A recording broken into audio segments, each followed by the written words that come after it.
just, I just, I just speak my peace, keep my peace. What's good, y'all? Welcome back to the Speak My Peace podcast. As always, I'm your gracious host, Greg Lacey. Like we always do about this time, I hope this episode reaches you all in good health and that you all are taking care of yourself and your loved ones, as we know how important that is today. Man, we are on the precipice of history, and I'm pre-recording this episode, so hopefully it doesn't happen before I record it. But if it does happen, then I'm speaking in past tense. But that history, I'm speaking of LeBron James breaking the all-time scoring record. And as much as I hate covering this because he's going to break it wearing that damn awful Lakers jersey, I'd be remiss if I didn't cover this. Because this journey of him breaking the scoring record is remarkable.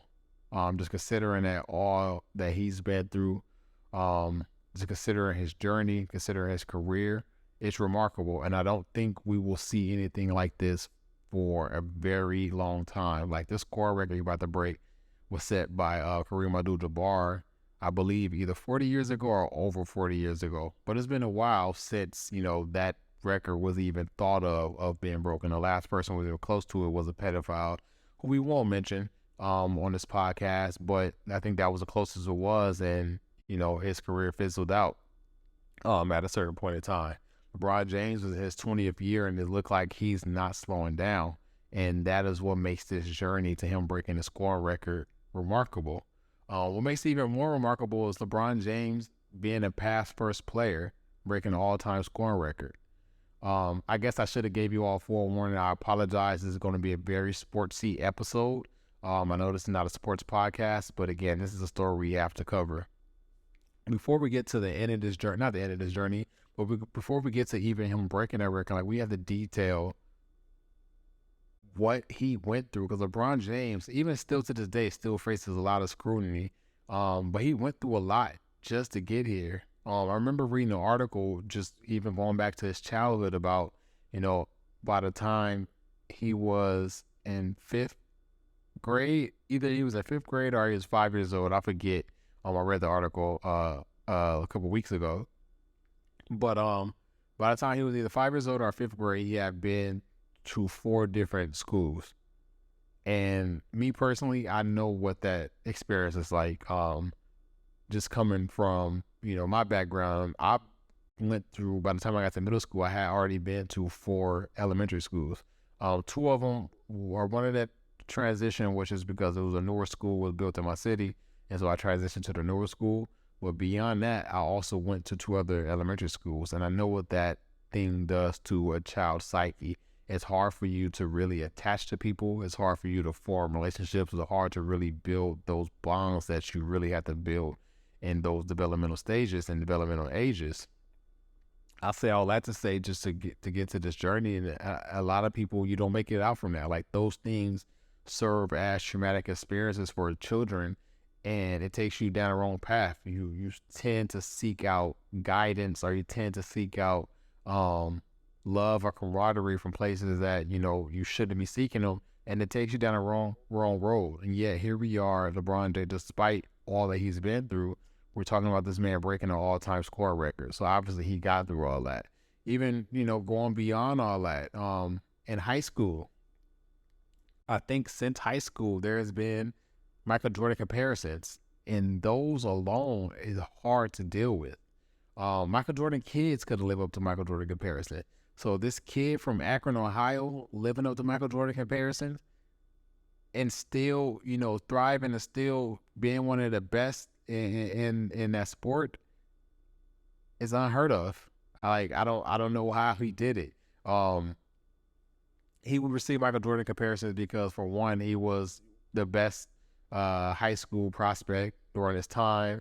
He wore number 23 because he looked up to Michael Jordan. And so naturally, because of that, people drew comparisons. And that type of comparison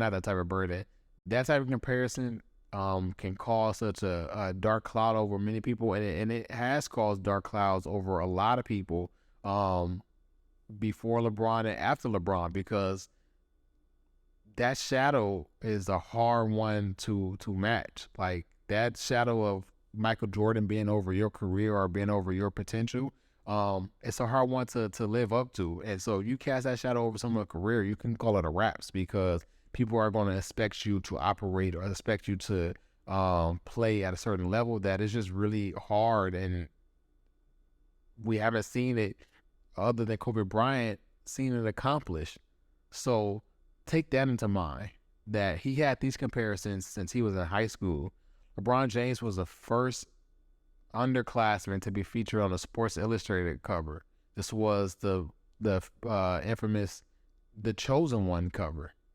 Just think about that. You are on a nationally syndicated, not nationally syndicated, it's not TV, a nationally publication, Sports Illustrated, which goes to people all around the world. Everyone can see it, and people are calling you the chosen one. As a 16-year-old, that enough is expectations that many people can't live up to. Many people will crack a fold under that. Yet here we are, year 20 of the NBA season. This man is about to break an all-time scoring record. Getting back into the outside of the pressures that was put on him, getting back into the scrutiny. We're speaking about high school.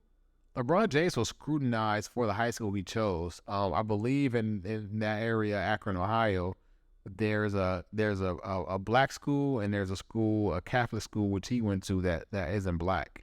And so him and his friends decided to go to that Catholic school just because some of his friends, they weren't going to shine at that black school in terms of basketball. And he received scrutiny for that. People call him a sellout. People call him a traitor, which was ironic because we look at the landscape of the NBA today and we think about activists. LeBron James is on the forefront of that. We think about the Miami Heat donning the black hoodies in the wake of the Trayvon Martin death.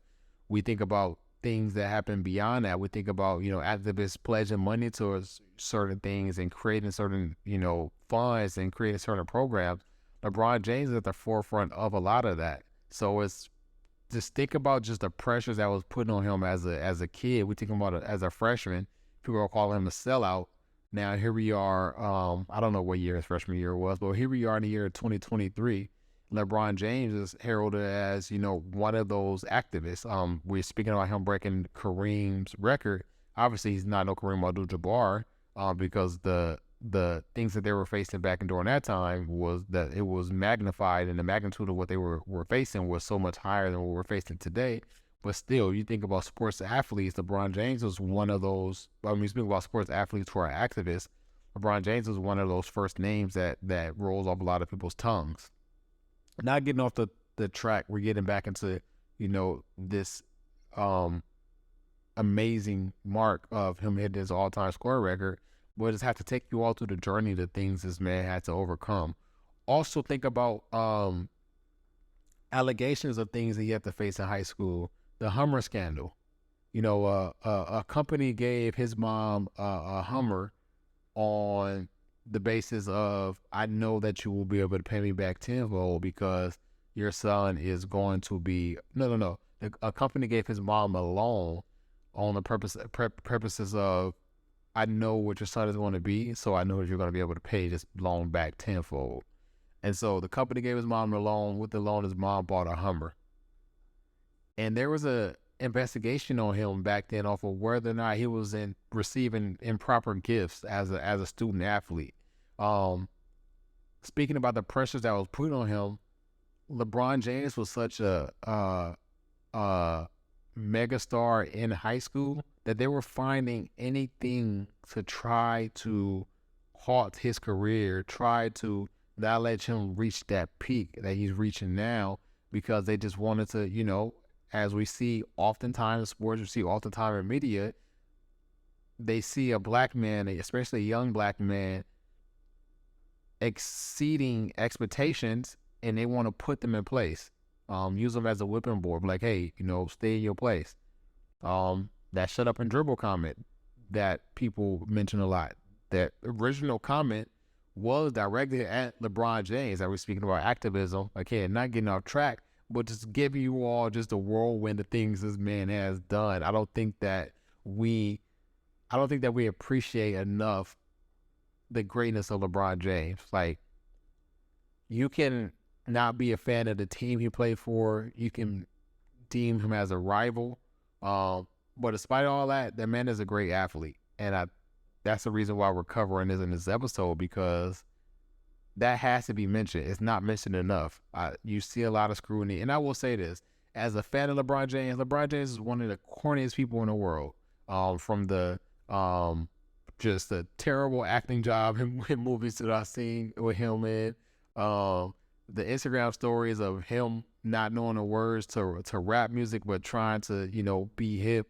And just other things that he's done throughout his career. But despite all that, LeBron James is a pillar in the Black community. He is a pillar of Black excellence. He is a pillar of Black love, with him and his wife Savannah, his high school sweetheart, has created. LeBron James is just a role model of so many people, and that is the pinnacle of what a lot of us want to execute within our life. Going back into things that people, were trying to bring him back down to earth. So he tried the Hummer thing, that didn't work. The next thing was the jersey scandal. I believe his senior year of high school, he received 2 jerseys from a sports store in exchange for a picture. So basically what it was that, if he took a picture of pose with, I believe some, I think it was like the owners of the store or something like that, they gave him 2 jerseys. So he got 2 jerseys just from taking a picture. Something as innocent as taking a picture, posing for a picture. He's an athlete. He's a mogul now, so people get paid to take pictures of him, unwanted and solicited pictures of him now. But in high school, they tried to they did penalize him. They tried to suspend him for the entire senior season. He ended up appealing it after sitting out a couple of games, and they allowed him to come back. But these are things that he faced. These are things that he had to go against, and we don't see this happen. We see so many times these young stars, especially like in the entertainment industry. Think of your favorite Disney star. First thing to come to my mind is Orlando Brown, because I seen a damn clip of him on Instagram earlier today. But just think about your favorite Disney stars. A lot of them, they catch, they get hot when they're very young, and they fizzled out by the time they were teens. And then by the time they're adults, they go wacky, because it's a lot of pressure to live up to. It's hard to live your life in the lenses of the entire world. Jay-Z famous quote, I don't know why I can't think of it. It's stronger than heroin. Speaking about fame, it's the worst drug known to man. It's the worst drug known to man. It's stronger than heroin is a bar and Lost One. It's just speaking about fame. It's hard to deal with. So think about, as I was thinking about those Disney stars, I was thinking about childhood stars, whatever the movie the case may be, whatever they were dealing with, it wasn't nothing compared to what this man was dealing with. This young teenager was dealing with, being deemed the chosen one at 16 on a national publication for everyone to see, meaning you're welcoming all type of criticisms. Your entire life is in the magnifying glasses, and you stand up to all the tests that are against you. That's another thing that people don't really realize. And I mentioned a lot, speaking amongst friends and different things like that.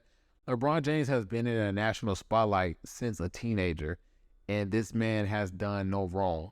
Now, I'm not to say he's perfect, because no one's perfect. I'm pretty sure he's done a lot of wrong, whether that's in this relationship, whether that's as a father, whether that's just as a man, whatever the case it may be. But we don't know about it. Shout out to his publicist, because none of these things, get out into the world. But as far as us on the outside looking in, there's no scandals attached to LeBron James. The biggest scrutiny there is for LeBron James is, for me, he won a ring in a bubble with that whack-ass team, the Lakers. But for the majority of the world, it's him winning a championship ring with the Miami Heat because of the big 3 he formed. So a lot of people claim that he cheated, or whatever the case it may be. But just think about this man. He's 38 years old. He's been in national spotlight since he's 16. And you will be hard-pressed to find something negative about him. He's a black man on top of all of that. You, like, the lengths people will go to try to bring a black man down, and he stood the test of time. and he's still thriving today with a beautiful family. 2 sons that's playing the same sport as him that are, coming up within their own right. A beautiful daughter, taking care of his mom, taking care of his best friends, created businesses with his best friends, investments in so many different things, activists within his realm. So many things that this man has done, and you will be hard pressed to find something negative about LeBron James that he's done. And despite all that, despite living a life of an actual human being, he's still here today, 20 years later, on his 20th year in his career, breaking the all-time scoring record as a pass-first player. I put an emphasis on that because you know how hard that is to do. Kareem Abdul-Jabbar set that record 40 years ago, and I believe he may have been the first player to play 20 seasons in the NBA. And there's been many after him, and those people where their placement is on a list of the all-time scoring record, they not touching LeBron James. Think about Dirk Nowitzki, prolific scorer. Think about Vince Carter, electrifying scorer. Think about Kobe Bryant, one of the greatest scorers. Think about Kevin Garnett. He had a long career. Think about who else was on that list? Jamal Crawford. He had a long career, not a starter in his entire career, but Jamal Crawford, another one of those great scorers. Robert Parrish, another one of those players who had a long career and scored a lot. Well, those people are on that list is not close to Kareem or LeBron James. And the majority of people I just named on that list, you know what their objective was during their career? Was to score. Will this team to the highest heights that I can get them, but also score as many points as I can. LeBron James came in the league as a pass-first player. Still to this day, he's a pass-first player. I believe LeBron James' career assists is like 8 or 7. That's a lot. Some people can't average 8 or 7 assists in a 82-season game. And this man is averaging 7 or 8 assists in a career, a 20-year career. You know how difficult it is? And then on top of that, you're about to be the all-time leading scorer in history. It's amazing, man. Shout out to LeBron James. Again, I hate that he's breaking his record in his god-awful gold jersey, but it's such a remarkable feat. And the stars are aligning for him to do this during Black History Month, knowing that his entire career, his entire life, he's exuberated Black excellence. It just feels right. So shout out to LeBron James. Shout out to his family. Shout out to his friends and his team that's around him. But more importantly, just shout out to him, man. Preserving your body to, go through 20 seasons of the NBA. To still look like there's no signs of slowing down, to still be one of the best in the league in your 20th season. We've never seen this before. It's unheard of. This is historical. To see him playing at the level he's playing at, man, we're probably never going to see that again. And I know that we're moving in a space to where, technology is improving and medicine is improving, so a lot of the athletes are going to see longer careers, and the body's going to be sustaining for a longer periods of time. But I don't think we'll see anything like this ever again. LeBron James is a one-on-one, and I salute you. That's the Speak My Peace podcast for this week, y'all. As we get out of here, my what to watch for this week is the 1619 Project on Hulu. Once again, my what to watch for this week is the 1619 Project on Hulu. That's the Speak My Peace podcast. I'm out.